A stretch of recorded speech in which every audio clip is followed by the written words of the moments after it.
Pride and Prejudice, by Jane Austen. Chapter 26. Mrs. Gardiner's caution to Elizabeth was punctually and kindly given on the first favourable opportunity of speaking to her alone. After honestly telling her what she thought, she thus went on. "You are too sensible a girl, Lizzie, to fall in love merely because you are warned against it, and therefore I am not afraid of speaking openly. Seriously, I would have you be on your guard.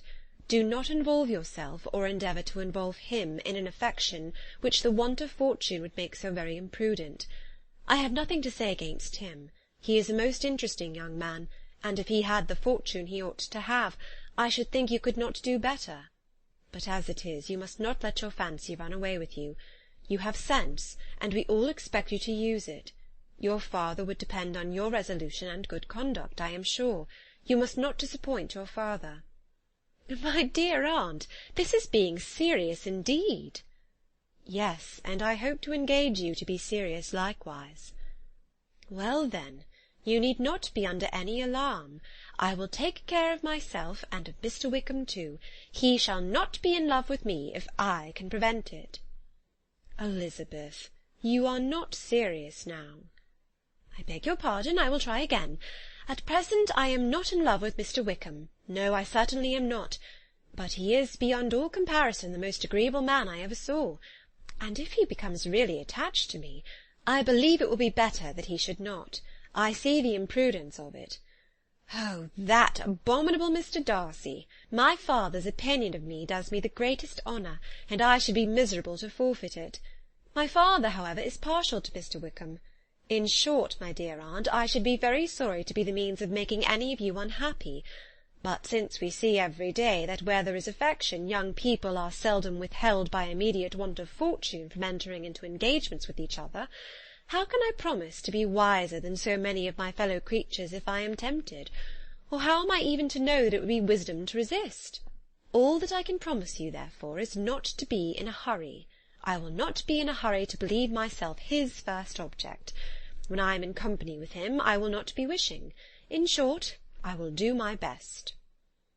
"Perhaps it will be as well if you discourage his coming here so very often. At least you should not remind your mother of inviting him." "As I did the other day," said Elizabeth with a conscious smile.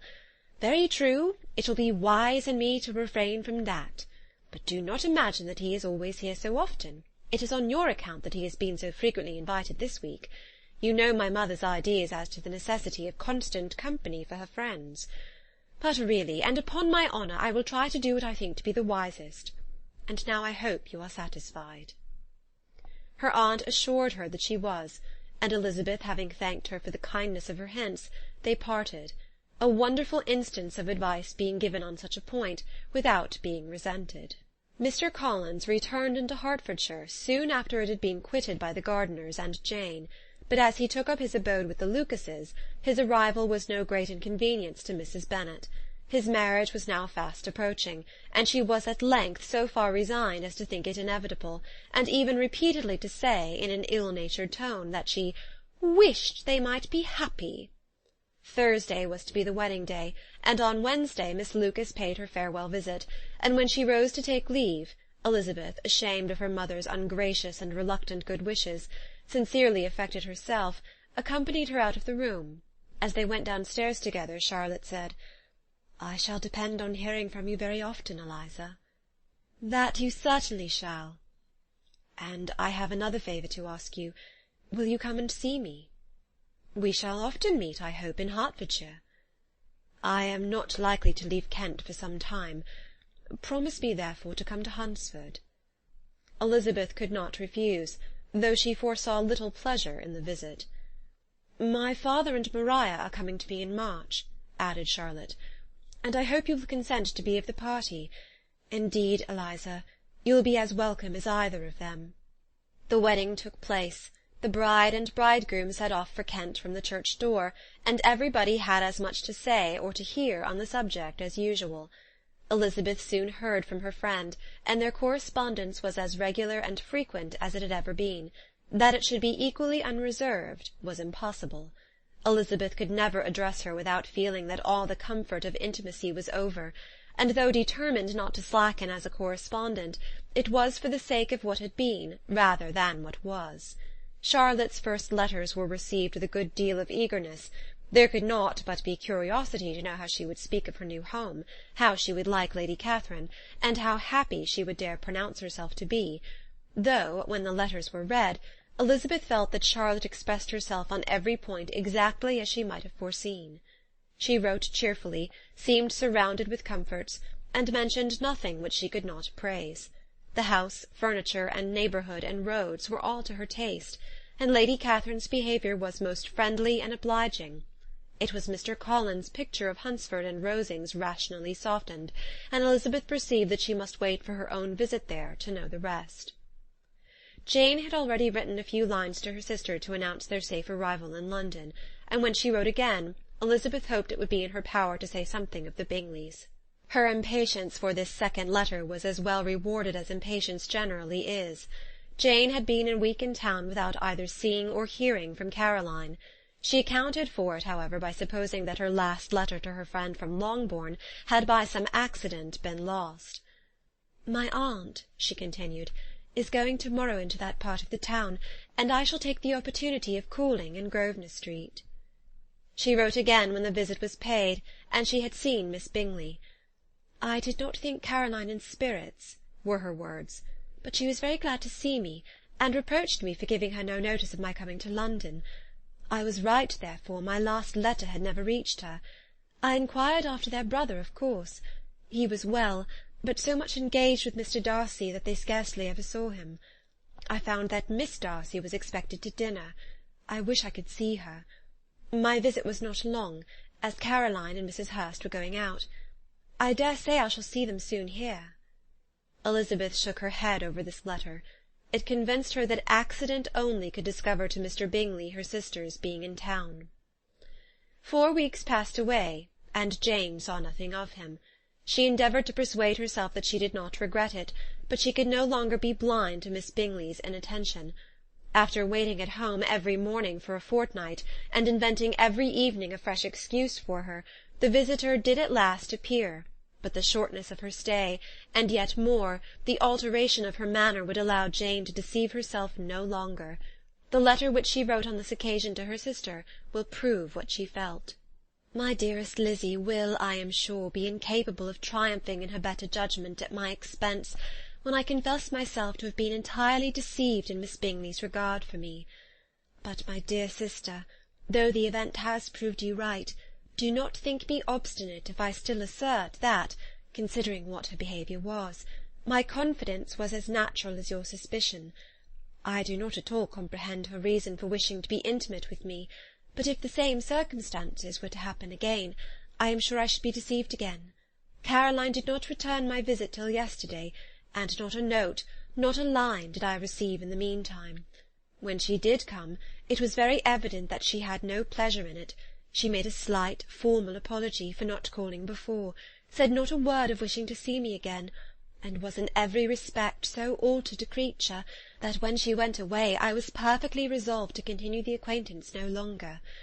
I pity, though I cannot help blaming her. She was very wrong in singling me out as she did. I can safely say that every advance to intimacy began on her side. But I pity her, because she must feel that she has been acting wrong, and because I am very sure that anxiety for her brother is the cause of it.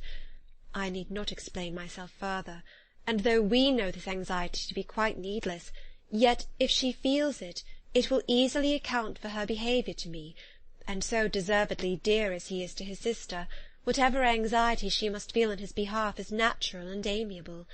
I cannot but wonder, however, at her having any such fears now, because if he had at all cared about me, we must have met long ago.